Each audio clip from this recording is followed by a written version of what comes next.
सो अभी 1:45 बज रहे और अभी क्लिनिक का सारा काम करके अभी बैठा हूँ। सो अभी एक और अपॉइंटमेंट है, उसके बाद मैं घर जाऊँगा और अभी भूख भी लग रही है।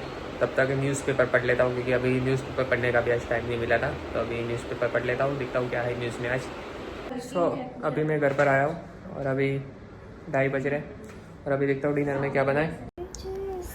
सो ये है आलू की सब्ज़ी और अभी तो टीवी तो बंद क्यों है, वाईफाई तो चल रहा है, ये नया वाईफाई डाला है आज। और खाने के बाद हम खाएंगे ये कुनाफा चॉकलेट दुबई की है जो, ये कौन सा फ्लेवर है, हेज़लनट फ्लेवर है। खा के देखते हैं ये कैसी है। जैसे वेज है, इसमें कोई कंटेंट नॉन वेज तो नहीं है। पहले मैं कंटेंट देखता हूँ इसमें, कंटेंट क्या है इसमें। सो अभी रात को क्लिनिक का काम ख़त्म करके अभी बैठा हूँ जस्ट।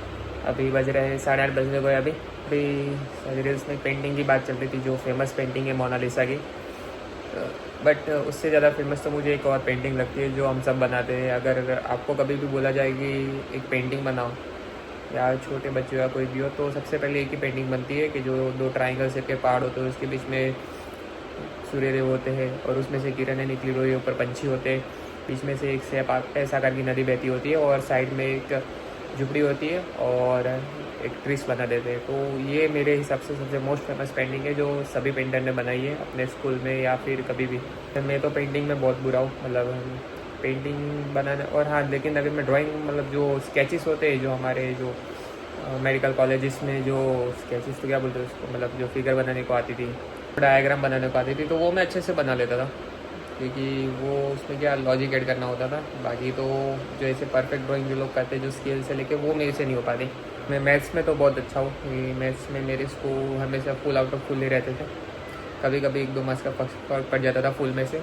अगर घर पे रिजल्ट मिला तो मेरा 10th का रिजल्ट भी मैं ज़रूर बताऊँगा। वैसे तो इस महीने भी काफ़ी मूवी देखी, लेकिन अभी वो लालू मूवी देखने की तो बाकी रह गई और उसने गुजराती मूवी में एक और रिकॉर्ड तोड़ दिया। एटलीस्ट 30 करोड़ ऊपर उसने कमाई कर ली। वो मूवी सिर्फ 50 लाख के बजट में बनी थी और वो इतना कमा गई है। इतना तो अभी जो हिंदी मूवी आ रही है वो भी इतना नहीं कमा रही, बॉलीवुड की मूवी भी इतना नहीं कमा रही अभी जो नई नई आई है। अभी मैंने पेपर में पढ़ा कि अभी जो 10th और 12th बोर्ड का टाइम टेबल आ चुका है। तो अब काफ़ी लोगों का रिविजन चल रहा होगा, या तो फिर दिसंबर के बाद का रिवीजन होगा क्योंकि फरवरी या तो मार्च में एग्ज़ाम है 10th की और 12th की। तो अभी क्या है, पहले तो इतना सोशल मीडिया होता नहीं था, तो अभी सोशल मीडिया की वजह से डिस्ट्रैक्शन ज़्यादा बढ़ गई है। लोग मतलब एकाग्र नहीं हो पा रहे पढ़ाई में, ज़्यादा तो पढ़ाई में, क्योंकि हाँ स्टडी इज़ अ बोरिंग। ज़्यादातर लोगों को स्टडी बोरिंग लगेगी क्योंकि हमारे जो स्टडी मटेरियल्स है उसमें ज़्यादातर चीज़ें वो नहीं सिखाते जो आगे आने वाले भविष्य में काम आएगी। बस वो एक स्टडी है, उसको पढ़ना है। जैसे कि A+B का होल स्क्वायर, वो आगे जाके पता नहीं काम आएगा या नहीं आएगा, या फिर कौन सा राजा कहाँ लड़ रहा था, तो वो जस्ट एक बेसिक जनरल नॉलेज है, वो लाइफ में कभी काम में नहीं आएगा। और हमारे जो 1 to 12 जो स्कूल टाइम में कभी ये नहीं सिखाया कि मनी मैनेजमेंट कैसे करना है, लाइफस्टाइल को अपडेट कैसे करना है, बेसिक सिविक साइंस क्या होती है। हाँ, नागरिक शास्त्र जो सिविक्स होता था, जो सोशल स्टडी में आता था, उसमें आता था ह्यूमन राइट्स के बारे में कि हमारे क्या क्या हक है और हमारे क्या क्या फ़र्ज होती है, वो आता था थोड़ा बहुत। बाकी तो हाँ, बेसिक मैथ्स भी इतना ज़रूरी है, ऐसा नहीं कि सारा वेस्टफुल है जो एजुकेशन में। हाँ, बहुत कुछ उपयोगी भी है, लेकिन अब क्या कर सकते हैं क्योंकि उसको पढ़ के अच्छे मार्क्स ला के ही आपको अच्छी कॉलेज में एडमिशन मिलेगा, तो पढ़ना तो पड़ेगा ही। जो लोग बोलते हैं कि ज़्यादातर जो ड्रॉप आउट लोग हैं वो ज़्यादा सक्सेस है, लेकिन ऐसा नहीं होता। अगर आप रेशियो निकालोगे कि कितने ड्रॉप आउट सक्सेस हुए और कितने पढ़े लिखे सक्सेस हुए, तो उसमें से ज़्यादातर लोग पढ़े लिखे ही आपको पाए जाएंगे। वो बहुत कम या गिने चुने लोग होते हैं जो ड्रॉप आउट के बाद सक्सेस हो पाते हैं। मैं बात कर रहा था एकाग्रता, कंसंट्रेशन की। तो कंसंट्रेशन मतलब कैसे, अगर अभी आपको फरवरी या मार्च में एग्ज़ाम अच्छे से क्रैक करना है तो रिवीजन अभी से चालू करना पड़ेगा। और रिवीजन में क्या होता है कि आपको दिन में एटलीस्ट मिनिमम 5 घंटा तो पढ़ना ही है, और छुट्टी के दिन हो सके तो 8 से 10 घंटा तो पढ़ना होता है अगर आप अच्छा रिजल्ट चाहते हो तो। इतना तो पढ़ना ही पड़ेगा और कंटिन्यूस नहीं पढ़ना है। जैसे कि किसी का मन बस 40 मिनट तक अगर आप एक ध्यान से एक बार बैठने की कोशिश करो। स्टार्टिंग में 40 मिनट नहीं हो रहा तो 30 मिनट बैठो, 30 मिनट के बाद 5-10 मिनट का ब्रेक लो, फिर धीरे धीरे 40 मिनट के बाद 5-10 मिनट का ब्रेक लो, बराबर। हाँ, लेकिन 40 मिनट के बाद 5-10 मिनट का ब्रेक तो ज़रूरी है।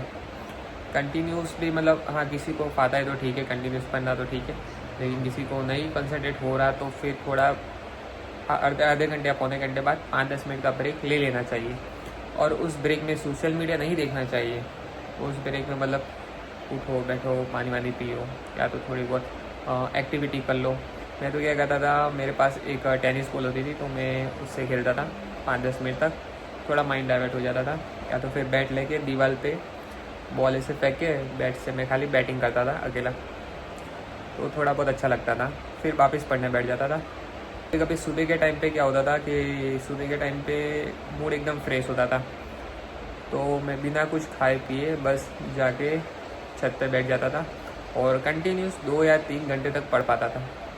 फिर मैं बाद में दोपहर को क्या होता है, खाने के बाद थोड़ा गेंद चढ़ता है तो मैं आधे या पौने घंटे पढ़ता था, 5-10 मिनट ब्रेक लेता था, फिर पढ़ता था, फिर 5-10 मिनट ब्रेक लेता था। तो ऐसे में एग्ज़ाम क्रैक करता था और ऐसे में पढ़ता था। और एटलीस्ट एग्ज़ाम के पहले मैं ज़्यादातर जो इजी सब्जेक्ट होते थे या तो फिर हार्ड सब्जेक्ट होते थे तो उनको मैं एटलीस्ट 2 या 3 बार तो मैं रिवीज़न कर ही देता था। और रिवीज़न मतलब इतना हो जाता था कि जब एग्ज़ाम के एक दिन पहले सिर्फ मुझे ऐसा रिवाइज़ करना रहता था। एग्ज़ाम की अगर छुट्टी भी ना हो या एक दिन की छुट्टी हो तो भी मैं पूरा सब्जेक्ट सिर्फ ऐसे देख के कवर कर सकता था। सिर्फ मुझे एक बार सिर्फ रिवाइज़ करना रहता था, तो वो मेरे लिए एक दिन काफ़ी रहता था एग्ज़ाम के एक दिन पहले कि पूरा सब्जेक्ट कवर करने के लिए। और हाँ, बोर्ड के एग्ज़ाम में जो आपका जो टेक्स्ट बुक है, CBSE बोर्ड है या तो फिर आपका स्टेट बोर्ड हो, उसकी एक एक लाइन इंपॉर्टेंट होती है। तो कहीं से भी क्वेश्चन आ सकता है, ऐसा नहीं कि ये इंपॉर्टेंट है, पूरी बुक ही इंपॉर्टेंट है और इतनी सी तो बुक होती है। तो ये था मेरा व्यू एग्ज़ाम की प्रिपरेशन को लेके। मैं ये नहीं कह रहा कि इस पे ही स्टिक रहो, इधर रहो। अगर आप को मतलब 5 घंटे पढ़ाई में भी आप ज़्यादा कवर कर सकते हो तो वेल एंड गुड। कई लोग ऐसे होते हैं जो 1 घंटे में ही मतलब बहुत कुछ कवर कर लेते, बाकी के पूरे दिन आराम करते रहते, तो वो भी सही है। लेकिन इतना तो मतलब चाहिए, अगर आप एवरेज स्टूडेंट हो तो इतना तो पढ़ना पड़ेगा, तब जाके ही आप एग्ज़ाम में अच्छे से कवर कर पाओगे सारा सिलेबस। सो अभी मैं घर पे आया हूँ और आज घर पे बनी है गर्मा गर्म कचौरी बहुत टाइम बाद। सो ये है गर्मा गर्म आलू की कचौरी, ये है तीखी चटनी और ये इमली की चटनी, सब घर पे बनाया हुआ है, तो इसलिए खाने में और भी मज़ा आएगा। तोड़ के है, अभी इसको तोड़ के खाएंगे, दिखने में तो बहुत ही अच्छी लग रही है। सो ये था मेरा आज का व्लॉग एंड आई होप मेरा आज का व्लॉग आप लोगों को पसंद आया हो। And please like share and subscribe.